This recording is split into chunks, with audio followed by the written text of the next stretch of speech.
Baik, bismillahirrahmanirrahim. Assalamualaikum warahmatullahi wabarakatuh. Saya atas nama Muhammad Zefri Awal dari kelas 29A ingin menjelaskan materi tentang perkembangbiakan pada manusia, hewan, dan juga tumbuhan. Nah, mari simak video berikut ini. Nah, baik. Pertama-tama kita masuk pada materi perkembangbiakan manusia. Nah, pada perkembangbiakan manusia, tentu kita belajar tentang sistem reproduksi. Apa sih sistem reproduksi? Nah, sistem reproduksi adalah sebuah sistem yang berfungsi untuk menghasilkan individu baru dari individu lama. Nah, adapun sistem penyusun reproduksi yaitu pada pria ada dalam dan ada juga luar.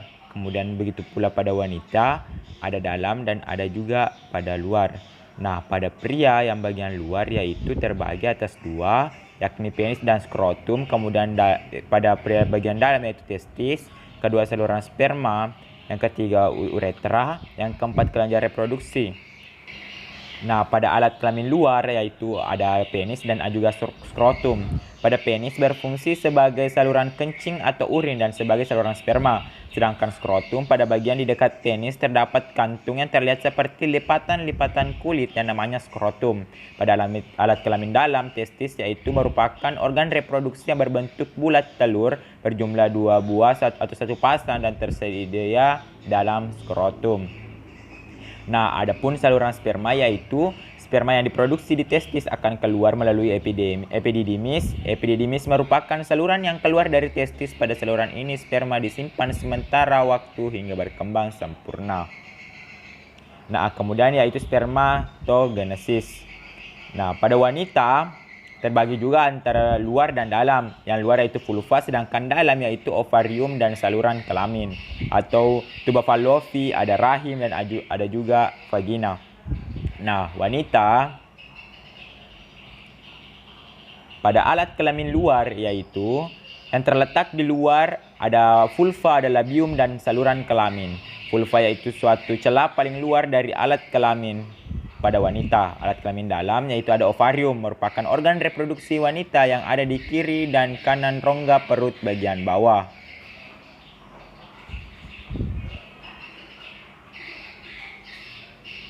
Nah, kemudian ada rahim atau uterus. Uterus atau rahim merupakan organ yang memiliki dinding yang ringan, memiliki bentuk seperti buah pir yang terbalik secara normal. Nah, kemudian vagina. Vagina merupakan saluran yang menghubungkan lingkungan luar dengan rahim. Vagina tersusun atas otot-otot yang elastis, selaput sembiran yang disebut selaput darah atau selaput darah. Nah, pada oogenesis. Oogenesis dimulai saat seorang perempuan berada dalam kandungan. Sel primordial akan membelah secara mitosis membentuk ooginium atau sel induk telur yang bersifat diploid atau 2N. Nah, sekarang kita masuk pada materi perkembangbiakan tumbuhan dan juga hewan. Nah, pada perkembangbiakan tumbuhan terbagi dua yaitu perkembangbiakan generatif dan vegetatif. Generatif atau kawin yaitu terbagi dua, penyerbukan dan pembuahan. Sedangkan vegetatif atau tidak kawin yaitu vegetatif alami dan juga buatan. Nah, pada perkembangbiakan hewan yaitu kawin, bertelur, melahirkan dan bertelur melahirkan. Sedangkan tidak kawin yaitu ada dua, membelah diri dan juga tunas. Nah, pertama-tama kita masuk pada materi perkembangbiakan tumbuhan. Nah, kemudian definisi dari perkembangbiakan tumbuhan atau perkembangbiakan secara generatif yaitu terjadinya tumbuhan baru yang didahului dengan penyerbukan dan dilanjutkan dengan pembuahan. Penyerbukan merupakan peristiwa jatuhnya terserbuk sari yang mengandung sel kelamin jantan ke kepala putik yang mengandung sel kelamin betina. Nah, pada alat perkembangan generatif yaitu terdapat pada bunga. Bentuk dan susunan bunga setiap jenis tumbuhan berbeda-beda. Alat perkembangbiakan tumbuhan adalah benang sari dan putik. Benang sari merupakan alat kelamin jantan dan putik merupakan alat kelamin betina. Benang sari terdiri dari tangkai sari dan kepala sari. Pada kepala sari yang cukup tua terdapat kotak sari yang berisi serbuk sari. Di dalam setiap serbuk sari terdapat sel kelamin jantan atau spermatozoid. Putik terdiri kepala putik, tangkai putik, dan bakal buah. Di dalam bakal buah terdapat satu atau lebih bakal biji. Di dalamnya setiap bakal biji terdapat kantung lembaga yang mengandung beberapa inti. Salah satu inti itu merupakan sel kelamin betina atau sel telur atau ovum. Nah, adapun proses perkembangbiakan generatif. Perkembangbiakan generatif pada tumbuhan diawali dengan penyerbukan. Setelah terjadi penyerbukan pada serbuk sari, tumbuh bulu serbuk sari yang menuju ruang bakal biji. Kemudian sel kelamin jantan atau spermatozoid masuk ke ruang bakal biji melalui bulu serbuk sari. Di dalam ruang bakal biji terjadi pembuahan, yaitu peleburan sel kelamin atau spermatozoid dengan sel kelamin betina atau sel telur. Hasil dari pembuahan adalah zigot. Nah, zigot berkembang menjadi lembaga, bakal biji berkembang menjadi biji, dan bakal buah berkembang menjadi daging buah. Lembaga yang berada dalam biji merupakan calon tumbuhan baru. Tumbuhan akan tumbuh jika biji itu ditanam atau berada pada lingkungan yang cocok. Nah, sekarang kita masuk pada perkembangbiakan tumbuhan secara vegetatif. Ada alami dan buatan. Pada alami ada tunas, ada umbi bakar, umbi batang, umbi lapis, spora, membela diri, akar tinggal, dan geragi. Pada buatan ada cangkok, setek, okulasi, menunduk, dan mengentan. Nah, sekarang kita masuk pada perkembangbiakan tumbuhan secara vegetatif. Perkembangbiakan vegetatif alami adalah perkembangbiakan secara tidak kawin pada tumbuhan yang terjadi dengan sendirinya tanpa bantuan manusia. Sedangkan vegetatif buatan adalah perkembangbiakan secara tidak kawin pada tumbuhan yang sengaja dilakukan oleh manusia atau dengan bantuan manusia. Nah, perkembangbiakan tumbuhan secara vegetatif alami. Nah, pada vegetatif alami ada tunas.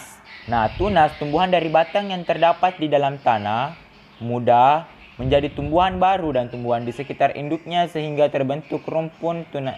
Tunas ini tidak tergantung pada induknya. Walaupun induknya ditebang, tunas ini akan tumbuh terus menerus.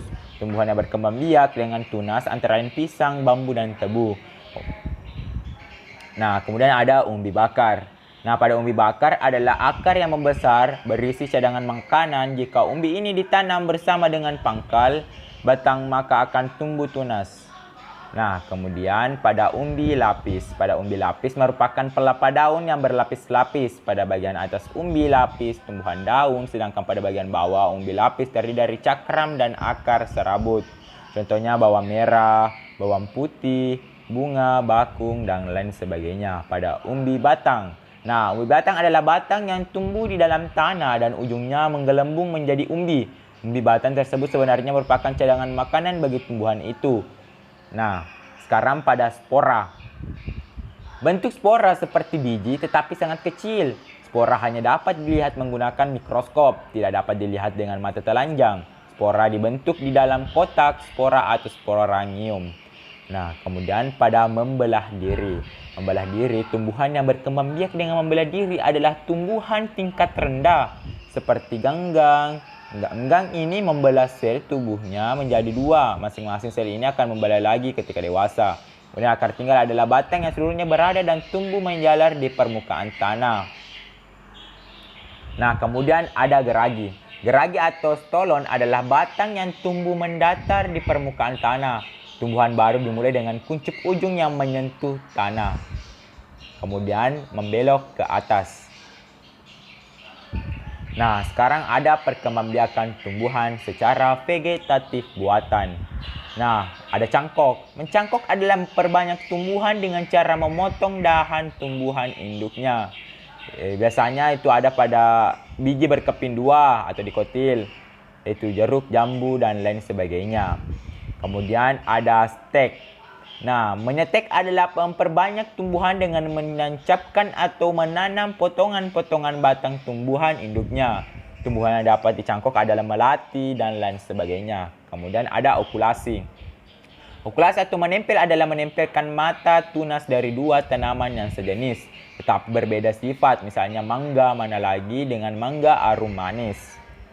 Nah, kemudian vegetatif menunduk. Menunduk adalah memperbanyak tumbuhan dengan cara menundukkan batang atau cabang ke tanah sehingga tumbuh akar. Kemudian adalah mengenten. Menyambung atau mengenten adalah menggabungkan batang bawah dan batang atas dua tanaman yang sejenis. Misalnya dengan batang atas tanaman mangga yang berbuah manis. Nah, sekarang kita masuk pada perkembangbiakan pada hewan. Ada kawin dan ada juga tidak kawin. Misalnya bertelur melahirkan, ada bertelur melahirkan, sedangkan tidak kawin ada membelah diri dan juga tunas. Nah, sekarang kita masuk pada kawin yang bertelur. Bertelur atau ovipar adalah hewan yang meletakkan telur di luar tubuh induk betinanya. Hewan bertelur atau ovipar memiliki ciri-ciri yaitu janin tumbuh di luar tubuh induk betina tetapi di dalam telur bercangkang dan lain sebagainya. Kemudian ada bertelur.